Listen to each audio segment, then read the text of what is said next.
Welcome back to my channel Alfina an aesthetic lifestyle. അപ്പോൾ ഇന്ന് നമ്മൾ വന്നിരിക്കുന്നത് LBSൽ കുറേ കോളേജസ് ഉണ്ട്. ഈ കോളേജസ് നിങ്ങൾ എങ്ങനെയാണ് സെലക്ട് ചെയ്യേണ്ടത്, എന്തൊക്കെ അഫിലിയേഷൻസ് അല്ലെങ്കിൽ അപ്രൂവൽസ് നോക്കി വേണം കോളേജ് സെലക്ട് ചെയ്യാൻ, ഇതുമായി ബേസ് ചെയ്തിട്ടുള്ളൊരു വീഡിയോയാണ്.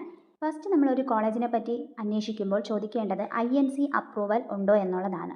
അതായത് ഇന്ത്യൻ നാഷണൽ കൗൺസിലിൻ്റെ അപ്രൂവലുള്ള കോളേജ് വേണം നിങ്ങൾ പഠിക്കാൻ, അല്ലാത്ത പക്ഷം നിങ്ങളുടെ സർട്ടിഫിക്കറ്റിന് വാല്യൂ ഉണ്ടായിരിക്കുന്നതല്ല.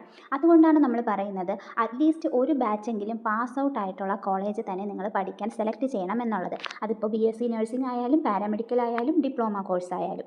ഇനി INC അപ്രൂവൽ ഉണ്ടോ എന്ന് എങ്ങനെ അറിയാം? നിങ്ങൾക്ക് കോളേജിൽ ഡയറക്റ്റ് വിളിച്ച് ചോദിക്കാം. അല്ലാത്ത പക്ഷം INCയുടെ വെബ്സൈറ്റ് ഉണ്ട്, ഗൂഗിളിൽ കയറി INC എന്ന് അടിച്ചു കൊടുത്താൽ മതി. വെബ്സൈറ്റ് ഓപ്പൺ ആകും, ഇന്ത്യൻ നാഷണൽ കൗൺസിലിൻ്റെ. അതിനകത്ത് ഏതൊക്കെ കോളേജിൽ കഴിഞ്ഞ വർഷം അപ്രൂവൽ കിട്ടിയിട്ടുണ്ട് എന്നത് മനസ്സിലാക്കാൻ പറ്റും. ഈ വർഷത്തത് നമുക്കിനി അറിയാൻ പറ്റും. ഓരോ വർഷവും INC അപ്രൂവൽ പുതുക്കിക്കൊണ്ടിരിക്കും. ഇപ്പോൾ ഓൾറെഡി നമുക്കറിയുന്ന കുറച്ച് ഹോസ്പിറ്റൽസ് ഉണ്ടല്ലോ, കോളേജസ് ഉണ്ടല്ലോ. ഇപ്പോൾ കിംസിനാണെങ്കിൽ കിംസിൻ്റെ തന്നെ ഹോസ്പിറ്റലുണ്ട്, കോളേജുണ്ട്. അപ്പോൾ ആ കോളേജിൽ എല്ലാ വർഷവും INC കിട്ടുന്നതാണ്. അതുകൊണ്ട് തന്നെ അടുത്ത വർഷം കിട്ടുമോ എന്ന് നമ്മൾ പേടിക്കേണ്ട ആവശ്യമില്ല, കാരണം എല്ലാ വർഷവും കിട്ടുന്നതായുണ്ട്.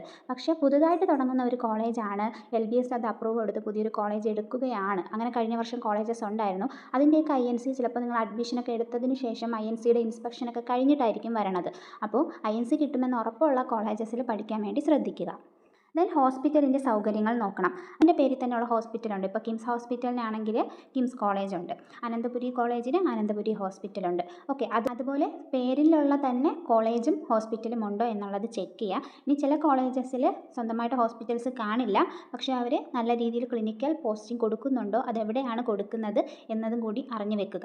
ഇനിയിപ്പോൾ ആയിട്ട് പറയുവാണെങ്കിൽ, ഇപ്പോൾ ഒരു കോപ്പറേറ്റീവ് കോളേജിലാണ് നിങ്ങൾക്ക് അഡ്മിഷൻ കിട്ടുക എന്നുണ്ടെങ്കിൽ, കോപ്പറേറ്റീവ് കോളേജിന് സ്വന്തമായി ഹോസ്പിറ്റൽ ഇല്ലെങ്കിൽ അവർ വേറെ എവിടെയെങ്കിലും DHലോ GHലോ ജനറൽ ഹോസ്പിറ്റൽ അല്ലെങ്കിൽ ഡിസ്ട്രിക്ട് ഹോസ്പിറ്റൽസിലായിരിക്കും ക്ലിനിക്കൽ പോസ്റ്റിങ്ങിന് കൊണ്ടുപോകുന്നത്. അങ്ങനെയാണെങ്കിൽ അങ്ങനെയുള്ള ഹോസ്പിറ്റൽസ് നല്ലതാണ്. അതായത് നമുക്ക് ഗവൺമെൻറ് ഹോസ്പിറ്റലിലല്ലേ ക്ലിനിക്കൽ എക്സ്പോഷർ കിട്ടുന്നത്, അതൊക്കെ നമ്മൾ കൂട്ടി മനസ്സിലാക്കാൻ ശ്രദ്ധിക്കണം. അതുപോലെ അവിടെ കിട്ടുന്ന ക്ലിനിക്കൽ പോസ്റ്റിംഗ് എങ്ങനെയാണ്, നന്നായിട്ട് പഠിപ്പിക്കുന്നുണ്ടോ എന്നതൊക്കെ നമ്മൾ കൂട്ടി മനസ്സിലാക്കാൻ ശ്രദ്ധിക്കണം. ഇപ്പോൾ ഇഷ്ടപ്പെട്ട കോളേജും കോഴ്സൊക്കെ നിങ്ങൾ ഏകദേശം തീരുമാനിച്ചിട്ടുണ്ടെങ്കിൽ ആ കോളേജിൽ പഠിക്കുന്ന കുട്ടികളോട് വല്ലതും ചോദിക്കുകയോ അങ്ങനെയൊക്കെ നിങ്ങൾക്ക് ചെയ്യാൻ വേണ്ടി സാധിക്കുന്നതാണ് കേട്ടോ. ഉള്ളത് അടിസ്ഥാന സൗകര്യങ്ങളാണ്. അതായത് ക്ലാസ് മുറികളുണ്ടോ, ലാബുണ്ടോ, ലൈബ്രറി ഉണ്ടോ, അങ്ങനെയുള്ള അടിസ്ഥാന സൗകര്യങ്ങൾ കോളേജിലുണ്ടോ എന്ന് ഉറപ്പ് വരുത്തണം. പിന്നെ ഉള്ളത് ഹോസ്റ്റൽ സൗകര്യമാണ്. ഇപ്പോൾ ഹോസ്റ്റലിലെ സൗകര്യങ്ങൾ, ഭക്ഷണം, ഫീസ്, ഒരു റൂമിൽ എത്ര പേരാണ്, അതുപോലെ ബാത്റൂം അറ്റാച്ച്ഡ് ആണോ, പുറത്താണോ, കോമൺ ആണോ, ഇതൊക്കെ നിങ്ങൾക്ക് അന്വേഷിക്കാവുന്നതാണ്. നമ്മുടേതായ ഒരു കംഫോർട്ട് സോണിൽ വേണ്ടേ നമ്മൾ പഠിക്കാനായിട്ട്. കാരണം നമ്മൾ ഒരു വർഷമല്ലല്ലോ, നഴ്സിംഗ് ആകുമ്പോൾ 4 വർഷം, BSc കോഴ്സ് ആയാലും 3 വർഷം അങ്ങനെ പഠിക്കാൻ വേണ്ടിയിട്ടുള്ളതല്ലേ. അപ്പോൾ നമ്മുടെ ഈ കംഫോർട്ടും വളരെ ഇമ്പോർട്ടൻ്റ് ആയിട്ടുള്ളൊരു കാര്യമാണ്. അതുപോലെ വീട്ടിൽ നിന്ന് ഡയറക്റ്റ് കോളേജിലോട്ടുള്ള ദൂരം, ഇതെല്ലാം മനസ്സിലാക്കി വെക്കുക. ചില കുട്ടികൾക്ക് ട്രാവൽ സിക്നെസ് ഉണ്ടാകും, അതായത് വണ്ടിയിൽ പോകുമ്പോൾ ഛർദ്ദിൽ അങ്ങനെയുള്ളതൊക്കെ ഉണ്ടാകും. അത് നിങ്ങളുടേതായ ഫിസിക്കൽ കാര്യങ്ങളൊക്കെ നിങ്ങൾക്കാണ് അറിയുന്നത്. അതെല്ലാം മനസ്സിലാക്കി കംഫോർട്ടായിട്ടുള്ള രീതിയിൽ ഒരു കോളേജും കോഴ്സും സെലക്ട് ചെയ്യുന്നതായിരിക്കും എല്ലാവർക്കും ബെറ്റർ. കൂടാതെ അവിടുത്തെ കർശനമായ നിയമങ്ങൾ അറിഞ്ഞിരിക്കണം. ഫോൺ ഉപയോഗം, ഡ്രസ് കോഡ് മുതലായവ, ഇവയെല്ലാം നേരത്തെ നിങ്ങൾ അന്വേഷിക്കണം. പിന്നെ ഉള്ളത് ക്ലിനിക്കൽ എക്സ്പോഷറാണ്. പഠനത്തോടൊപ്പം ലഭിക്കുന്ന ക്ലിനിക്കൽ എക്സ്പോഷർ എത്രത്തോളം ഉണ്ട് എന്നത് പരിശോധിക്കണം. അതുപോലെ നമുക്ക് ഫാക്കൽറ്റീസ്, ടീച്ചേഴ്സും സാറും ഒക്കെ സബ്ജക്റ്റിനും ഉണ്ടോ എന്നുള്ളതും പരിശോധിക്കേണ്ടിയിരിക്കുന്നു. േക്കുള്ള ദൂരം, അതായത് ഹോസ്റ്റലിൽ താമസിച്ച് പഠിക്കുമ്പോൾ എത്രത്തോളം ദൂരമാണ് യാത്ര ചെയ്യേണ്ടത് എന്ന് നിങ്ങളുടെ താല്പര്യം അനുസരിച്ച് തീരുമാനിക്കുക. അതായത് ഒരുപാട് ദൂരത്തോട്ട് പോയി വരിക എന്ന് പറഞ്ഞാൽ നമുക്ക് ബുദ്ധിമുട്ടായിരിക്കും. പല കുട്ടികളും, ഇപ്പോൾ എക്സാമ്പിൾ പറയുകയാണെങ്കിൽ ട്രിവാൻഡ്രത്തുള്ള ഒരു കുട്ടി നെറ്റിങ്കര വരെ എല്ലാ ദിവസവും ട്രാവൽ ചെയ്യുകയാണ്. അതായത് നിംസ് ഹോസ്പിറ്റലാണ് ആ കുട്ടിക്ക് കിട്ടിയെന്ന് വിചാരിച്ചോ.